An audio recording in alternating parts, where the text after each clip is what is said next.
Matthew 5, verses 1 to 20 together, and then we'll go from there. Verse 1. This is the famous Sermon on the Mount. The introduction is known as the Beatitudes because every verse, every statement begins with the word blessed.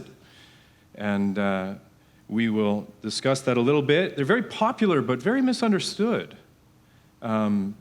this part of the Bible. So let's read. Seeing the crowds, verse 1, Jesus went up on the mountain, and when he sat down, his disciples came to him, and he opened his mouth and taught them, saying, here they are.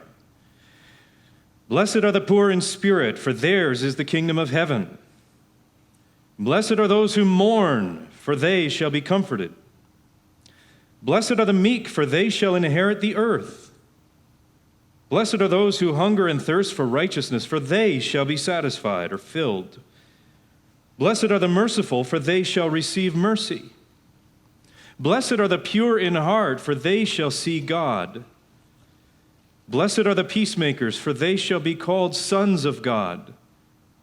Blessed are those who are persecuted for righteousness' sake, for theirs is the kingdom of heaven. Blessed are you when others revile you and persecute you and utter all kinds of evil against you, falsely on my account. Rejoice and be glad, for your reward is great in heaven, for so they persecuted the prophets who were before you. You are the salt of the earth, but if salt has lost its taste, how shall its saltiness be restored? It's no longer good for anything except to be thrown out and trampled under people's feet. You are the light of the world. A city set on a hill cannot be hidden, nor do people light a lamp and put it under a basket, but on a stand, and it gives light to all in the house. In the same way, let your light shine before others, so that they may see your good works and give glory to your Father who is in heaven. And do not think that I have come to abolish the law or the prophets. I have not come to abolish them, but to fulfill them. For truly I say to you, until heaven and earth pass away, not an iota or not a dot will pass from the law until all is accomplished. Therefore, whoever relaxes one of the least of these commandments and teaches others to do the same will be called least in the kingdom of heaven. But whoever does them and teaches them will be called great in the kingdom of heaven. For I tell you, unless your righteousness exceeds that of the scribes and Pharisees, you will never enter the kingdom of heaven. So here's a question for you. What is a Christian? I have a feeling that if we were to go around the room and each of us share our answer to that, we might get some very differing opinions of what that is. And there's been a lot of defining and redefining what a Christian is in the world. I don't know if you've noticed, but I mean, there are some in the center of the church, more conservative, and they would have a more stricter view of what a Christian is. You got to believe certain things. You got to read a certain translation of the Bible. You got to do all these different things and, dot your I's, cross your T's. You got to have a certain size Bible case and whatever it might be. And, then we'll consider you to be a Christian, at least a Christian to our caliber. There are others and outside the church, and they look at Christians from the outside, and they have all kinds of terms for them. I mean, just recently, the Vice President of the United States was made fun of because, he actually thinks that Jesus talks to him, right? And there are a lot of terms that come out. Some of them are, I don't know if I should say they're justified, but I think sometimes we've brought it on ourselves. Terms like intolerant and judgmental and self-righteous and snobbish and, of course, hypocritical. Isn't that a big one? No one these days likes a hypocrite. Christians are haters. They're anti-abortion. They're anti-everything. Don't you know, right? Have you heard these things? In other words, they hate women. They hate certain groups of people. Some of them are even considered racist and so on. And so what happens is that in the culture, there are Christians who look at this and say, wow, that kind of hurts. And in fact, maybe some of it's true. And so if it's true, what we're going to do is we're going to reinvent an image of what Christianity is. Okay, so we're going to redefine Christianity, and we're going to become authentic. Yeah, authentic. That's what we want. We're going to become real so that people can see we're just like you. We're just like everyone else. And so the redefinition of Christianity goes, and I think it's just cycling. It just keeps cycling around until no one has a clue what Christianity is anymore. What it is at its core, right? At its very center. What is a Christian? In fact, Josh Reebok wrote a piece in Relevant magazine a number of years ago on this subject, and he kind of voiced the craving for authenticity. That's what people want to see.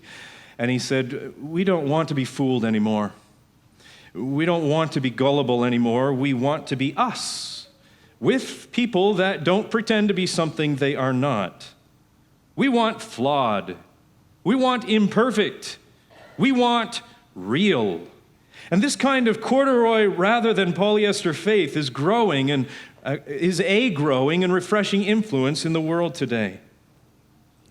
And so in our modern Christian culture, authenticity becomes the ultimate virtue, and hypocrisy becomes the ultimate sin. Ultimate. Authenticity is more important than anything else. If we're not authentic, we're not Christian. And it replaces the call to witness to the exclusive lordship of Jesus Christ. Now, some of this, I get it. But I think there's a question we are missing, a question we need to ask. Rather than what is a Christian and hear a variety of answers, what we need to be asking is, what is an authentic Christian? Or what is authentic Christianity? What is authentically Christian? Where would we go to find an answer like that? Maybe the author of Christianity? Where would we go to find anything he says about what it is at its core? And I think that's where we are. Matthew 5. In fact, the entire Sermon on the Mount is about authentic Christianity, the whole thing. And if you read through it from Matthew 5 to Matthew 7, you'll see all the references. He is speaking into hypocrisy, for sure. There was a lot of hypocrisy in the Jewish religion of that time, and the Pharisees, the scribes, had set up a standard and said, now this is the bar. And you must keep this bar. Oh, you can't keep this? Well, then you're not as good as us, but you can try. Right? You can imagine how appealing that message was. And that's what Jesus was speaking into with the Sermon on the Mount. The difference between authentic and fake or counterfeit. In the end, when he speaks of a broad way and a narrow way, I had always seen it all my life as just the way between believers and unbelievers. And if you take it in the context of the sermon, what he's really talking about is an authentic Christianity that follows Christ and takes up his cross, and a counterfeit type, or many different counterfeit types that take an easy way and still look good, but they end in a bad spot, right? We are in the Sermon on the Mount. In fact, more specifically, we are in the introduction to the Sermon on the Mount, known as the Beatitudes. A couple of things we need to understand about them. I am your tour guide, so I have to explain a few things, right, as we're going along. Now on your left, you will see whatever. And here it is. The Beatitudes are not just about happy people, okay? The word blessed, actually, makarios in Greek, does mean happy, but it seems a little strange, doesn't it, to say happy are those who mourn? I'm not happy, I'm mourning, I'm sad, I'm very sad. Or happy are those who are persecuted? Not quite, that doesn't make sense. But the idea of blessed is the idea, one scholar put it, of people who have found the good life, the really good life, the authentically good life.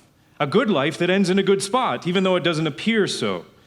In fact, Don Carson went even further and said to be blessed means fundamentally, now this is key, and I hope you keep this in your minds as we move along, to be blessed is fundamentally to be approved.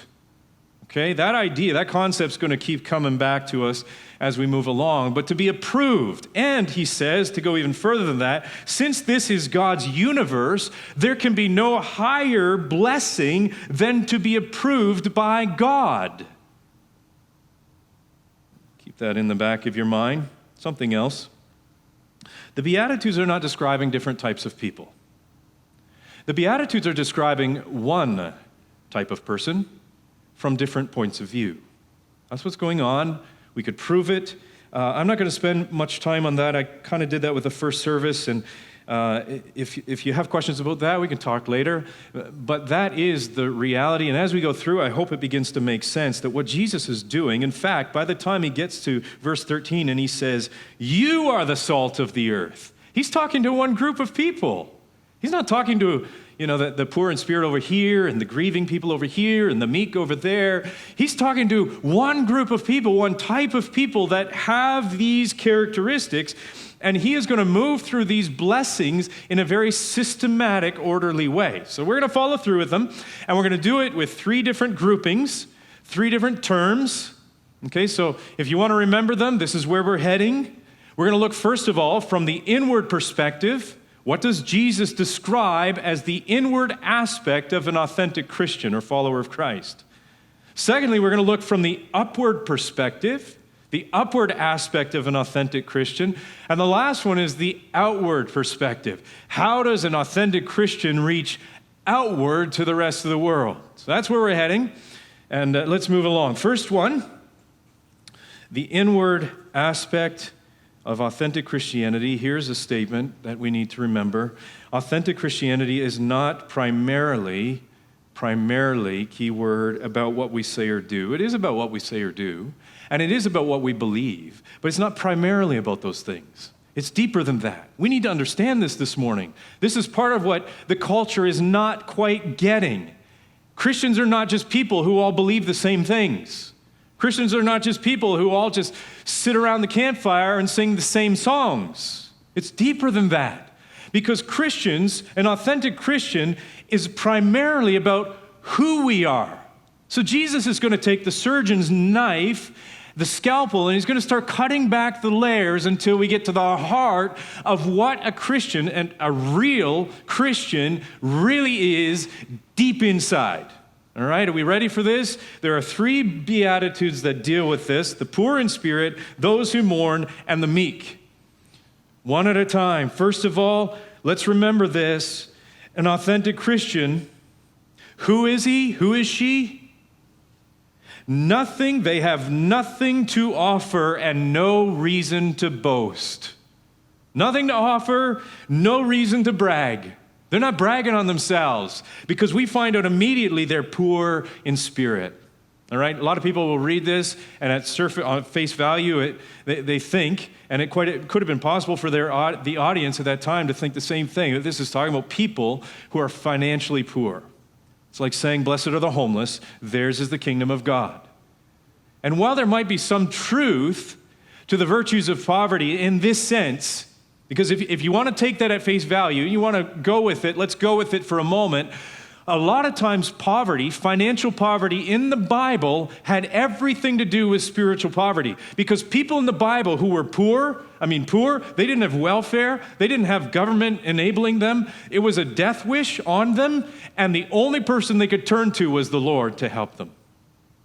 So not only were they financially poor, but they understood, I have nothing to offer myself, I have nothing to provide for myself, no reason to boast, I got to call out to the Lord. So you see this all the way through the Old Testament. God tells his people, the Israelites, he tells them, I want you to look out for the fatherless, I want you to look out for the widow, and I want you to look out for the foreigner, because they can't provide for themselves. They don't have a family unit around them. They don't have people to provide for them. They don't have some natural source of the things that they need. They don't have that. And they're going to turn to me, and I'm going to use you, the Israelites, my chosen people. I'm going to use you to provide for them. So the story of Ruth in the Old Testament is a story like that. It kind of describes that. You can read it in about 15 minutes.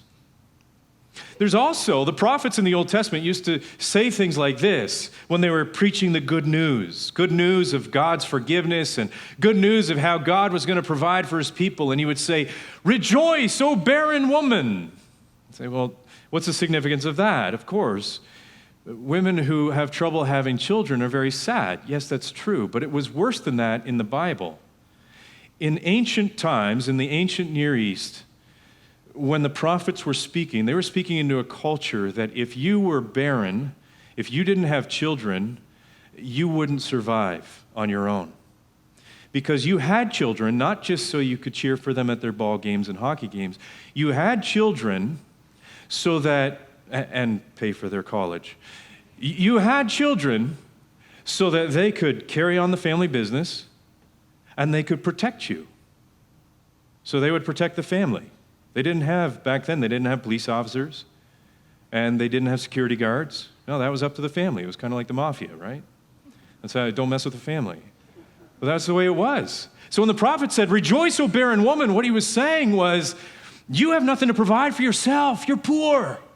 You have nothing you can do. And there's nothing more helpless than that feeling of childlessness. There's nothing more helpless than that. That it's completely out of your control. And the prophet is saying, but God's going to provide for you.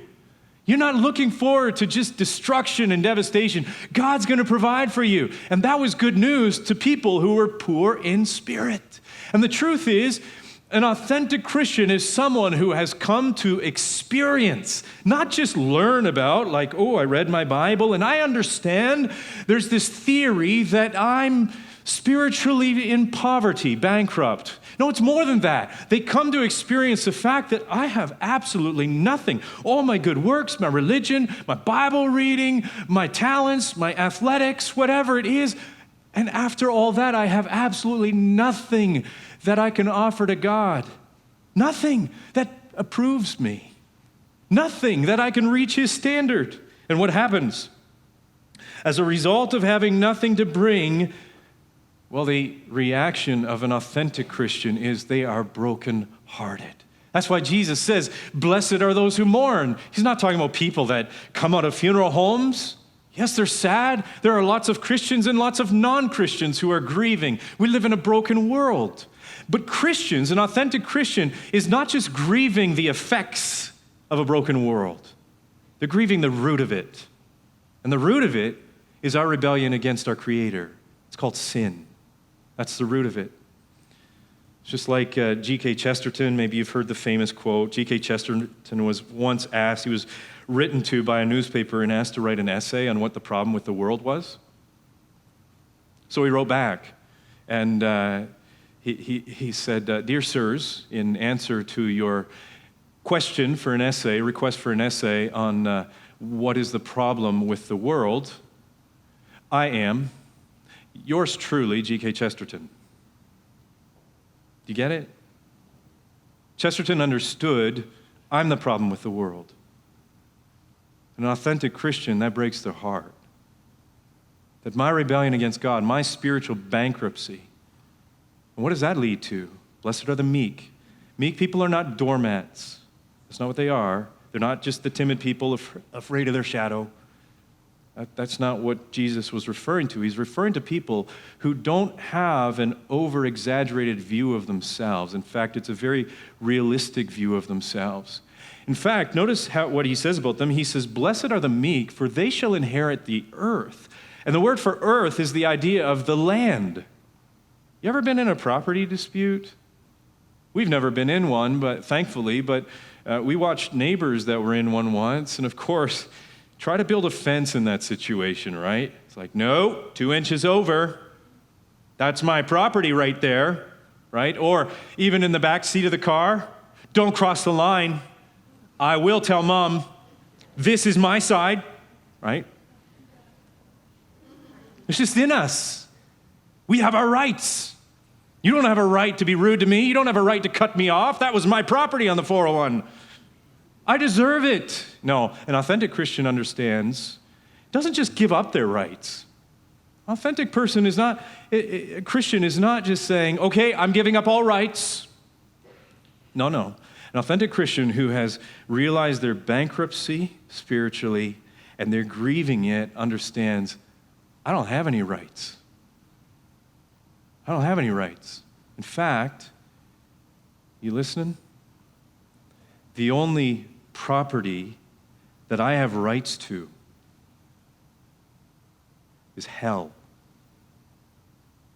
Because I've rebelled against my Creator, and I know it.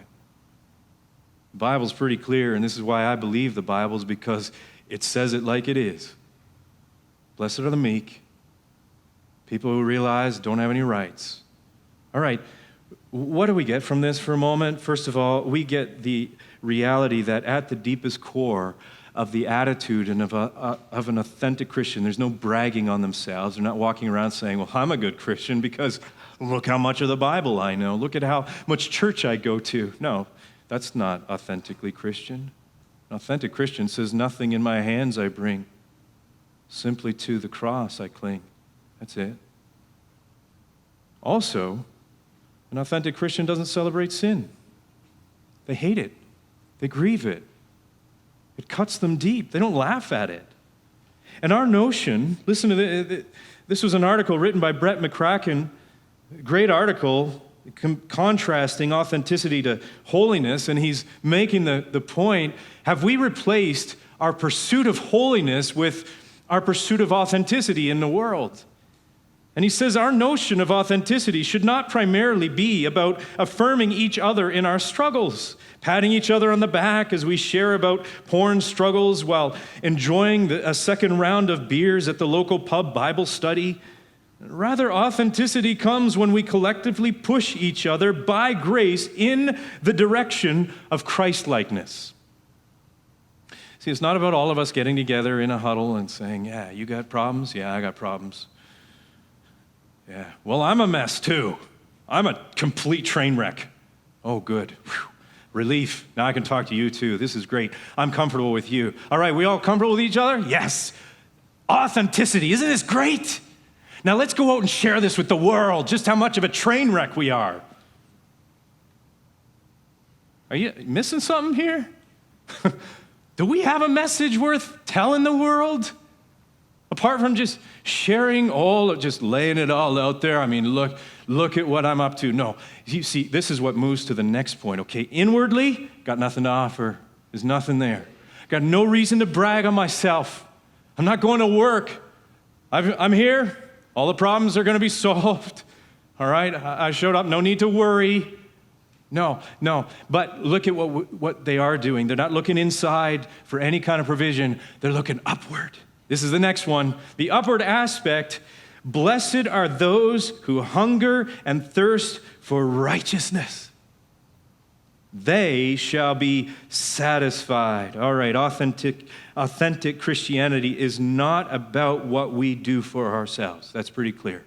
But it is about what has been done for us. This is the good news. This is the good news because authentic Christians point away from themselves and they point directly to Jesus. He's our champion. He is our righteousness. He's the one who fulfills everything that is approved of God. That's who he is. Blessed are those who are hungry and thirsty for righteousness. Now, there are a lot of people in the world who aren't hungry and thirsty for righteousness. They're not hungry and thirsty at all. They got everything they need. Pretty talented, have a lot of wealth, have a lot of success. Sometimes, I work with people that are very successful and I look around and go, what's wrong with me? What's wrong with my life? Man, these people have it going for them, right? Back and forth to Florida every other week, that kind of thing. Then there are people who are hungry and thirsty, and the world is full of them. They just don't know what they're hungry and thirsty for. So they think maybe if I indulge in, maybe I'm hungry and thirsty. Maybe it's sex that will fulfill me. Maybe it's food, right? That will finally give me what I'm looking for. Maybe it's fitness. If I just take one more inch off, then people will finally approve me. Maybe it's business success, whatever it is, and we're hungry and thirsty for these things. But an authentic Christian at their deepest core understands none of those things matter. They're secondary. What I really need is to be approved by God. That's what righteousness is. That's what Jesus was referring to. I need to be approved by God. Listen to how C.S. Lewis in Mere Christianity explained it. He said, if you have sound nerves and intelligence and health and popularity and a good upbringing, check, you're likely to be quite satisfied with your character as it is. Say, I am. Thank you very much.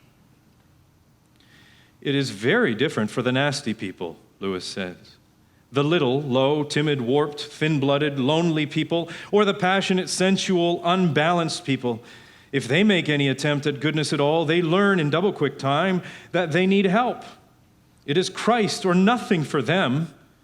It is taking up the cross and following, or else despair. They are the lost sheep. He came specially to find them. They are, in one very real and terrible sense, the poor. He blessed them. They are the awful set he goes about with. And of course, the Pharisees say still, as they said from the first, if there were anything to Christianity, those people would not be Christians. No, it's the poor people that come to Jesus. And why do they come to Jesus? Because he is everything they're not. He has everything they don't have. Think about this. He lived a perfect life, and he demonstrated it. He went out into the desert for 40 days and 40 nights, and after it was all done, he was still saying, God is good. God is worth trusting. I am not going to feed on food. I'm going to feed on his word. I wouldn't have lasted 24 hours. I don't know about you. But Jesus Christ was perfect. He could not sin. He couldn't rebel against his Father, and he went straight to the cross because that was his Father's will, and he was completely determined to do it. He is righteousness. Notice what he says later on. He says, I didn't come to destroy the law. I came to fulfill it. Every little grammatical point on the paper, I'm going to fulfill every single detail of what God demands and what God promises. I'm going to do it all. And that's exactly what he did. And then he says to these people, he says, you lower the standard, you're not getting in. I'm not here to lower the standard. I'm here to fulfill it. And then he says in verse 20, for I tell you, unless your righteousness exceeds that of the scribes and the Pharisees, boy, they set the bar high. He says they lowered the bar. That's what they've done.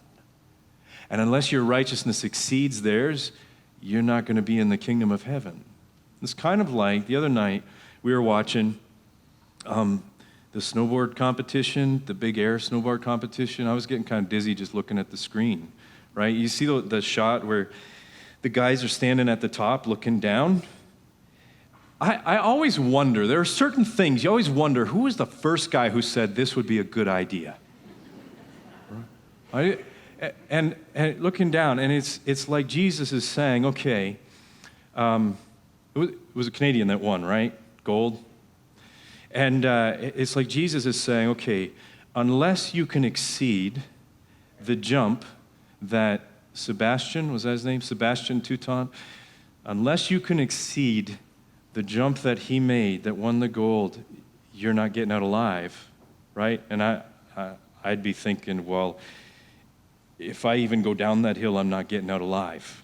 For sure, right? I don't have a hope. Do you know what I need? I need a champion to take my place and to make the perfect jump for me. That's what I need, right? And that's exactly what Jesus offers. Listen to how Paul said it. The Apostle Paul actually said it this way. He said, so, this is what God did in Jesus. 2 Corinthians 5. Now, I want you to understand this. With God's help, let's try to make this clear. He said that God made Jesus to be sin for us, okay? Not just to carry sin for us, but to be sin for us. Now stop and think of what that is, okay? God looks down at the cross, and in some way, Jesus, right? Perfect righteousness is on the cross, but in some way, God made that to be sin. And God is righteous. He hates sin.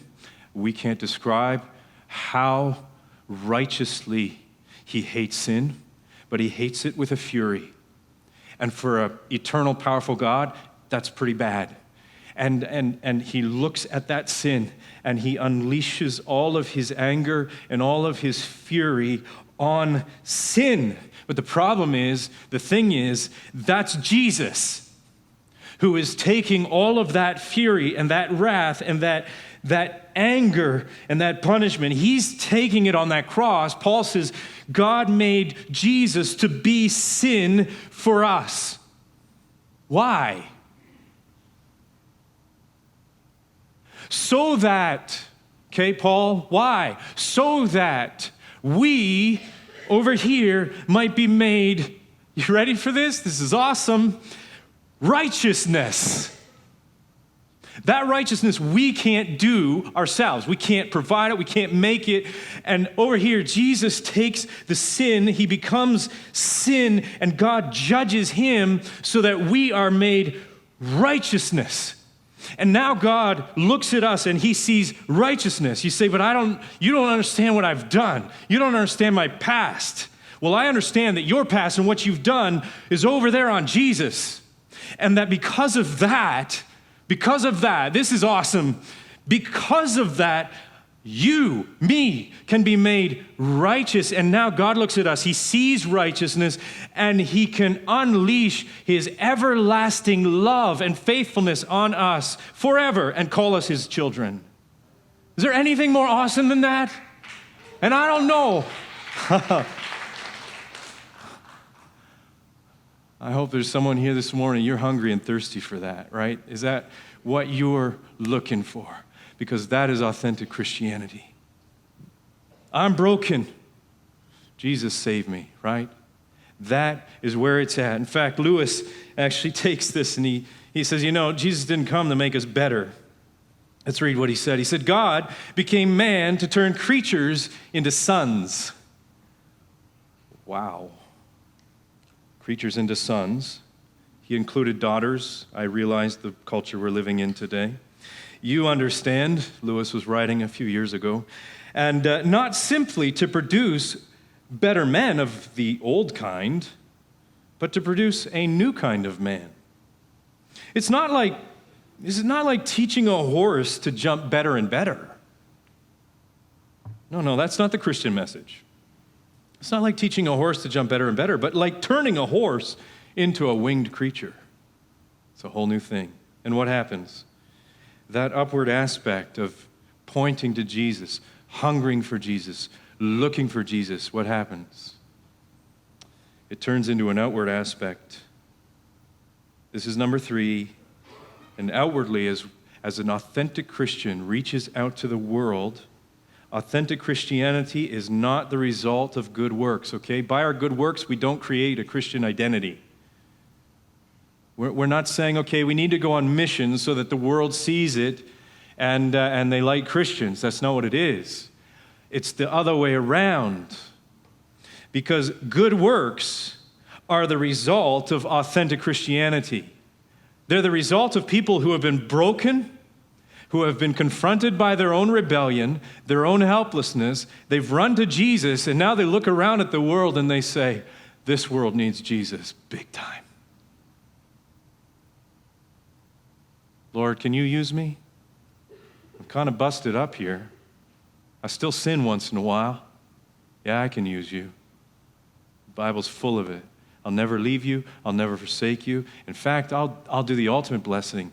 I will discipline you and pull the idols out of your heart so you will trust only me and nothing else. Right? That is amazing, amazing news. And this is the outward aspect of the rest of the Beatitudes. Blessed are the merciful. Blessed are the pure in heart. And blessed are the peacemakers. This is quite a mixture, by the way. There's no mixture like this, quite like this in the world. Compassion, integrity, and reconciliation, or advocacy, if you want to put it that way. It's authentic compassion. Someone can make the case and say, but non-Christians and people of other religions are compassionate too. Yes, they are. But the uniqueness about the Christian message makes people who are truly Christian, who've been truly broken by the cross of Jesus Christ, makes them compassionate, not just towards helpless people, but towards hurtful people. Compassionate towards enemies. In fact, Jesus is going to refer to that as he moves on in the sermon. He's going to tell the people, you've heard it said, you shall love your neighbor and hate your enemy. But I say to you, love your enemies, pray for those who persecute you. Why? So that you may be sons of your Father who is in heaven. Now, that doesn't mean do this so that you can be in the family of God. What it means is do this so you can reflect the very family you're a part of. Reflect your father. That's what it meant to be a son back then. You did what your father did, right? That's how they viewed it. Your father was a farmer, you're a farmer. Your father was a carpenter, you're a carpenter. You carried on the family line. Most of the time, that's the way it works. So that's what he's saying. Your father does this, you do this. So that you can be sons of your father. Love your enemies. I remember listening to Tommy Nelson on the subject of marriage. He did a series on this. It's quite good. And I remember him talking about how he would do marriage counseling at times. And, generally speaking, it's usually the guy's usually clueless to what's going on, right? And it's usually the wife that's going for counseling first. And she would walk into his office, and she'd be telling him all the negative aspects, the negative virtues of her husband. And he would finally say to her, well, can you love him? No, I can't love him. I can't. Did you not just hear what? Can you love him as a friend? Not just as your husband, your soulmate, but as a friend? No. Can you love him as a brother? No, I'm not even sure he's a Christian. You ready for this? Tommy Nelson would say, well, can you love him as an enemy? I think I know where you're going with this, and I don't like it. All right? Because Jesus calls us not to just be compassionate towards friends and people that are compassionate towards us, but towards enemies, people on the other side of the aisle. That is a mark of authentic Christianity. But it's not just, accept everyone, accept everything they're doing.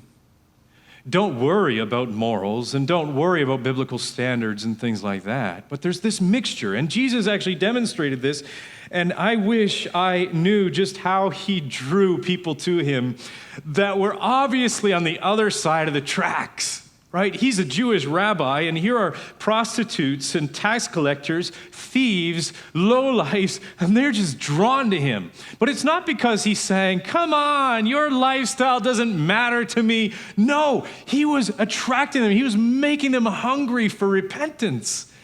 He wasn't just doing this merciful act that was just accepting everything, but it was pure in heart. There was integrity involved. Well, this brings up a little bit of a situation in our world, because a lot of times hypocrisy is brought out as the idea that, well, and this comes with the authenticity movement, to be truly authentic, you have to be true to your feelings. And if you're not, if you're angry, you just wear it on your sleeve. Be transparent. That's authentic. And if you're angry and you stuff it, well, you're being hypocritical. So if you're not in love with him anymore, the authentic thing to do would be to leave him. You're not in love with him. Be true to your feelings. And there's a professor from Biola University, and this is actually, Brent McCracken actually quotes him as well in his article. His name is Eric Taunus, and he replies to this idea, this misguided idea of hypocrisy, and he says, no, it's not about living according to your feelings, it's about living according to your beliefs. In fact, he actually says, to live in conformity with what I believe, in spite of what I feel, that's not hypocrisy, that's integrity. Well, I really don't love him, so I'm not going to be nice to him. And love isn't a feeling, first of all. It's a choice. It's a commitment. It's a resolve. Blessed are the pure in heart. And genuine love, genuine compassion, the genuine pursuit of holiness, isn't that what we're looking for? Genuine compassion says, what you're doing disturbs me. It angers me. That's true, but I love your soul. And I see that what you're doing is going to ruin you. It's going to take you down. You're going to be destroyed under the judgment of God. And that is far more important than anything you have done. And while you need to be confronted with what you've done, you need forgiveness. You need repentance. You need to understand where you're headed is a wrong direction. I'm not going to accept that. No, I love you too much. That's why Paul says in 1 Corinthians 13, love does not rejoice at wrongdoing, but rejoices with the truth. And of course, that leads to blessed are the peacemakers. These are not people who pacify other people all the time, okay? All right? So the kid's throwing the tantrum. And, I got to be a peacemaker. Jesus told me to be a peacemaker, so please, any toy, whatever it is, whatever he wants, what is it you want? We're in Walmart, for crying out loud, and people are watching. Peacemaker just says, calm the kid down. No, it doesn't. Because a true peacemaker reconciles with the truth, with reality. This is why the next beatitude is, blessed are those who are persecuted. Because real peacemakers, they confront sin. They do it lovingly, but they confront sin. Hey, Sonny, you keep that up, I'm taking you out of here. You're not coming back again. That's true peacemaking. It's not merely pacify. Do whatever it takes.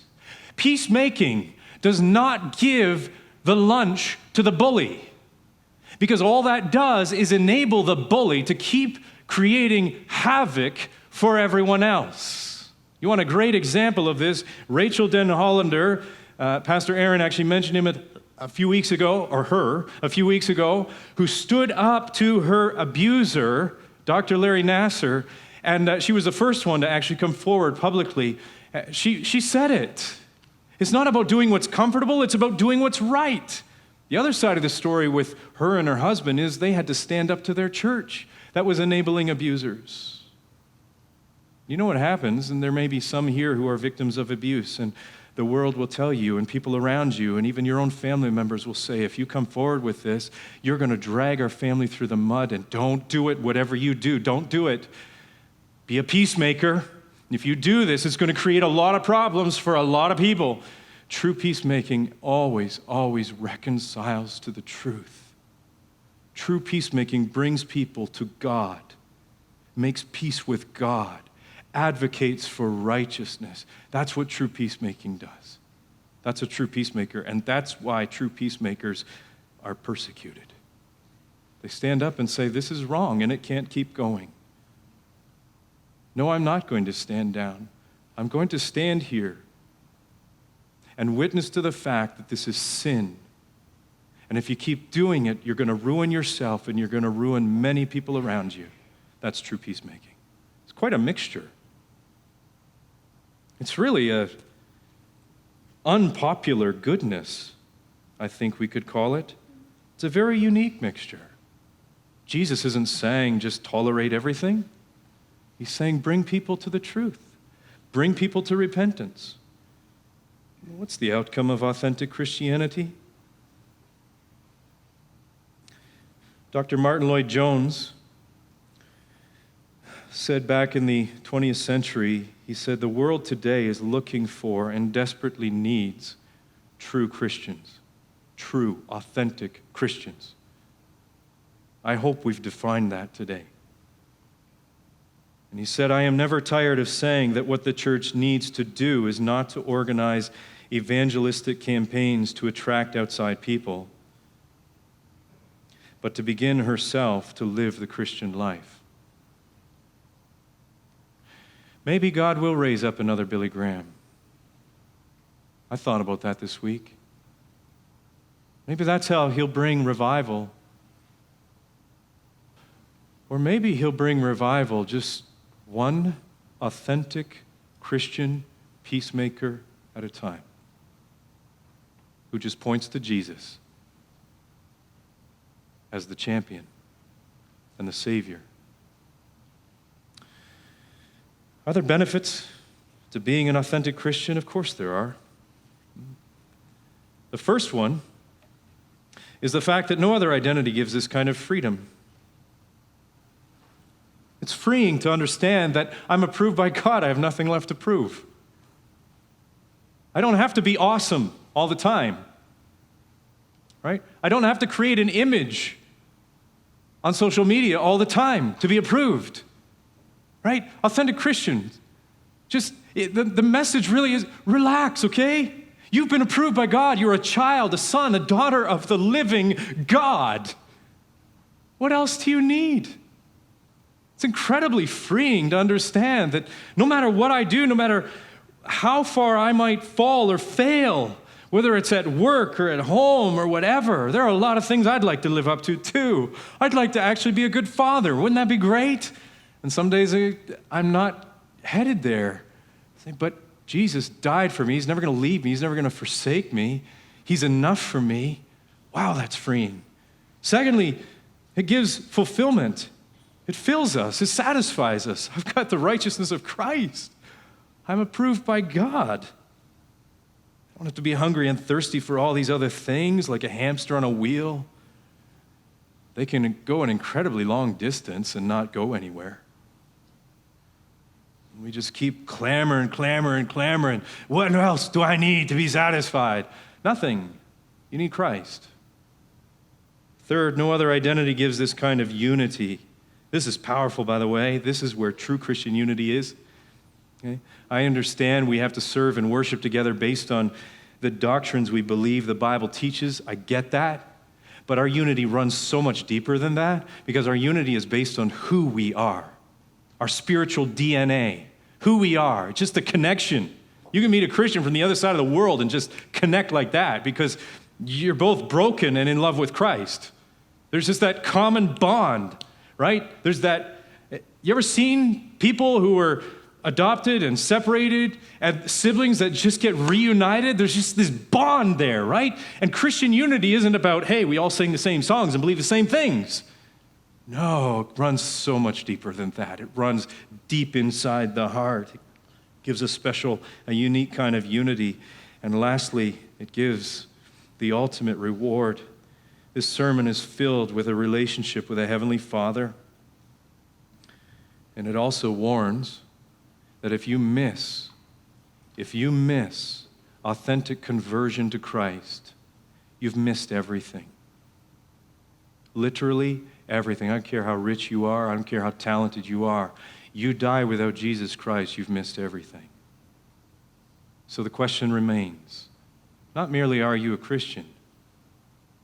With all the definitions floating out there, you could probably say yes to at least one of them. But are you authentically Christian according to Jesus? Because that's all that matters.